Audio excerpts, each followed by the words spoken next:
Topic है अपना sexual reproduction. देखो सेक्सुअल रिप्रोडक्शन क्या है, इसका कहना है कि वो रिप्रोडक्शन तभी पॉसिबल हो सकता है जब मेल और फीमेल दोनों के गैमेट आपस में मैटिंग कर रहे हों। मैटिंग करने के बाद उसमें फ्यूज़न ऑफ गैमेट हो, मतलब कि फर्टिलाइजेशन प्रोसेस कंप्लीट होना चाहिए। और हम सबको पता है जब फर्टिलाइजेशन का प्रोसेस कंप्लीट होता है तो उससे जायगोट बनता है। जायगोट बन जाना चाहिए, जायगोट के बाद एम्ब्रियो का फॉर्मेशन होना चाहिए और एम्ब्रियो के बाद न्यू ऑर्गेनिज्म का डेवलपमेंट हो जाना चाहिए, राइट। तो हमने अभी ये जो बोला ना इतना कुछ, इसको एक डेफिनेशन बना देते हैं। और डेफिनेशन में क्या लिखा हुआ है वो देखो। Sexual reproduction involves the formation of the male and female gametes either by the same individual और by the different individual of the opposite sex. कुछ भी नहीं है, जो मैंने कहा वही चीज़ लिखा हुआ है। हम सबको पता है हम मेल हैं, हमारा क्रोमोजोम कितना होता है 46 होता है, फीमेल का भी 46 होता है। सेक्स क्रोमोजोम की बात कर लो तो हमारा सेक्स क्रोमोजोम क्या है, XY होता है, फीमेल का क्रोमोजोम होता है XX। सेक्स क्रोमोजोम को अपन ऑटोजोम भी कहते हैं।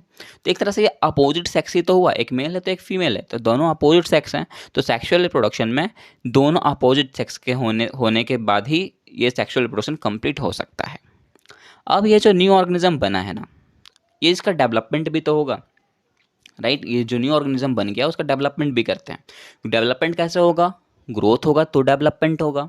तो ग्रोथ के लिए भी 3 फेज एनसीईआरटी ने बताया है। पहला फेज है जुवेनाइल फेज।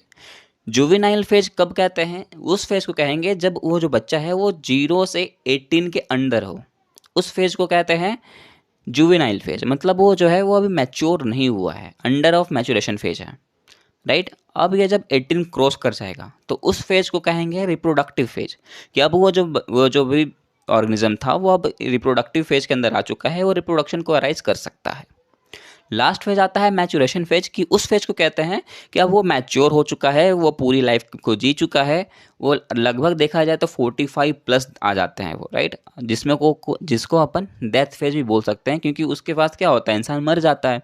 तो इस फेज को कहते हैं डेथ फेज या तो फिर मैच्योरेशन फेज, राइट। तीनों फेज क्लियर हो गया, कुछ भी कहा हमने एक्स्ट्रा नहीं कहा।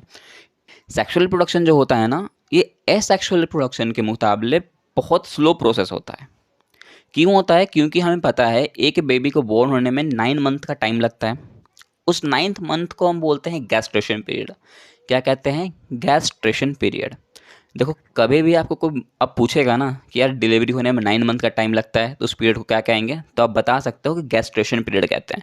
और जब आप इस भारी भारी वर्ड का प्रयोग करते हो ना बायोलॉजी के टर्म में, तो लगता है कि हाँ यार बंदा कुछ पढ़ रहा है, वरना सब जैसा बोलते हैं वैसा तुम भी बोलोगे तो फिर क्या फ़ायदा।